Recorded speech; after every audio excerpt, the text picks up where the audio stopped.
মণিকৃষ্ণ ছিল একটা ভাতের হোটেল।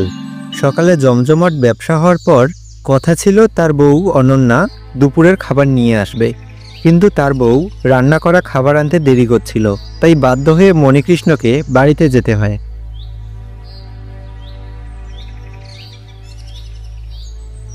অনন্যা, দুপুর গড়িয়ে যাচ্ছে আর তুমি কি একবারও ভাবলে হোটেলে ভাত পৌঁছালো কিনা? খদ্দেররা খালি থালা হাতে দাঁড়িয়ে আর আমি রোদে পড়ছি, তুমি এখনো বাড়িতে বসে।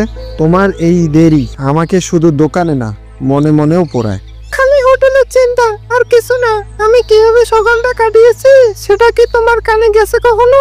চুলার গ্যাস বের হচ্ছিল না, বাচ্চা বারবার কাঁদছে, সব একা সামলে আমি রান্না করি, তাও দোষ আমার। দোষ বলছি না, কিন্তু বুঝতে পারো না, হোটেল মানে কেবল দোকান নয়, আমার স্বপ্ন।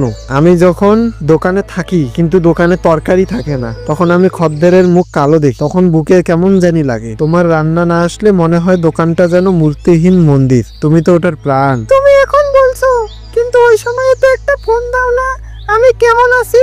তুমি বোঝো না আমার কষ্ট, কিন্তু তা মুখে কই, রেগে যাও। আমি চুপ করে থাকি, কাঁদি, রান্না করি, তা যেন কিছুই না। তুমি না বললে বুঝতামই না। সত্যি বলি, হোটেলে যখন লোকজন বলে ভাবির রান্না না খেলে পেটই ভরে না, তখন গর্বে বুক ফুলে যায় আমার। তবে শুধু কি তুমি বাইরের মানুষের প্রশংসা পাও? আমার নিজের মুখেই তো আটকে থাকে ভালোবাসার কথা।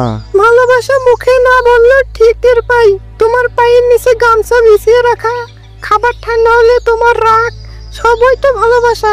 তবু মাঝে মাঝে মন চায় তুমি একবার বলো, তোমার জন্যই আমার দিনটা চলে।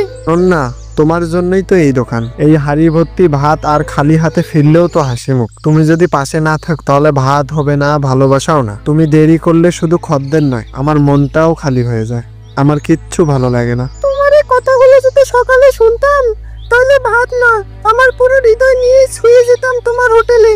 তুমি এমন করে বলো, তাই তো সব ভুলে যাই। তবু মনে রেখো, আমিও মানুষ, রান্নার মাঝে আমি যেন হারিয়ে না যাই। তুমি রান্না করো আর আমি খাই না, সেটা কখনো হতে পারে না। তোমার অভিমান বুঝি, জানি ভালোবাসি।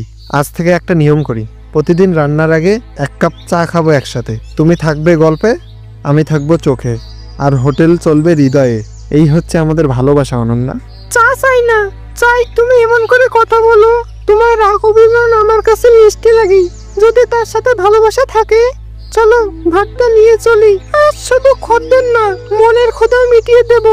তুমি পাশে থাকলে দোকানটা শুধু দোকান নয়, সেটা হয়ে যায় এক টুকরো সংসার।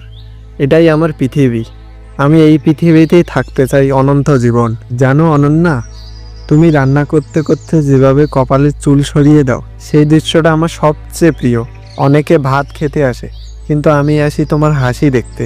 এই হোটেলটা আসলে একটা অজুহাত তোমার কাছাকাছি থাকার। তুমি না থাকলে আমার ব্যবসাও ভালো লাগে না, আয়ও হয়, শান্তিও হয় না। তুমি এমন করে কথা বলো, আমি আর রাগ করে থাকতে পারি না। তোমার এই মুখ দেখে বুঝি সত্যি ভালোবাসো। তবে তোমার দোকান আর খদ্দেরদের মাঝে আমি যেন না হারিয়ে যাই, সেটুকু খেয়াল রাখো। আমি চাই না তোমার সফলতা আমাকে একা করে দিক। অনন্যা, তুমি তো আমার জীবনের চাল ডাল মশলা স্বাদ, তুমি আমার সব। খাবার যদি ভালো লাগে সেটা শুধুমাত্র তোমার জন্য। যদি তুমি বলো আমি দোকান বন্ধ করে ধরতে পারি তোমার হাত, তবে কেবল প্রেমিক হয়ে থাকবো, হোটেলওয়ালা না, চাওয়ালা না। আমরা শুধু আমাদের পৃথিবীতেই একান্তই আমাদের। তা চাই না, আমি চাই তুমি স্বপ্ন দেখো, বড় হও, তবে পাশে আমার জায়গাটা যেন কখনো ছোট না হয়ে যায়। তুমি যেদিন অফিসিয়ালি বলবে অনন্যা আমার সাফল্যের মূল, সেদিন আমি নিজে হাতে তোমার হোটেলের নাম লিখে দেব, Manikrishna and Ananya love special kitchen. তাহলে আজ থেকে মেনুই বদল। আগে রান্না করা ডাল, অভিমানে ভাজা বেগুন, ভালোবাসায় ভরা ভাত থাকবে প্রতিবেলা। আর দোকানের দেওয়ালে তোমার ছবিটা ঝুলিয়ে দেব, নিচে লিখে দিব এই মেয়েটি শুধু রান্না না, আমাকেও রেঁধে খায়। তোমার এই পাগলাময় আমাকে বেঁচে থাকতে শেখায়। তুমি থাকো এমনই করে, রাগ করো, ভালোবাসো, বোঝো, আর মাঝে মাঝে চুপি চুপি এসে বলো অনন্যা আজ তোমার রান্না না খেলে মন ভরে না। চলো তবে রান্নাটা নিয়ে যাই।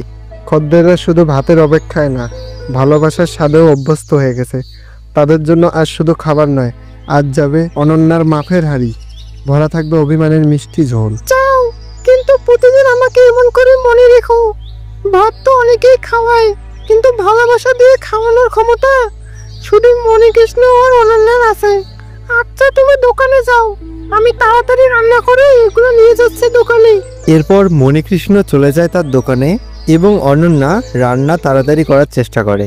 এভাবেই চলতে থাকে তাদের সংসার। কেমন লাগলো আজকের গল্পটি তা কমেন্টে জানাবেন। সেই সাথে চ্যানেলের নতুন দর্শক হলে সাবস্ক্রাইব করে পাশে থাকবেন। ধন্যবাদ।